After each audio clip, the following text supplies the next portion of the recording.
ठंडी ठंडी हवा चली हुई है, सुन हो गया था। मैं तो पूरा कवर हूँ पूरा। वो देखो अंकु भाई को देखो, हर गए हैं पूरे।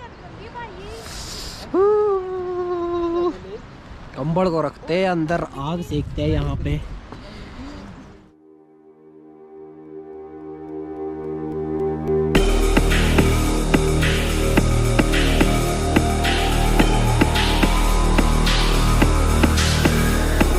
गाइस आगे का जो हमारा प्रोसीजर है वो है, अब हम बनाएंगे यहाँ पे खाना खूना।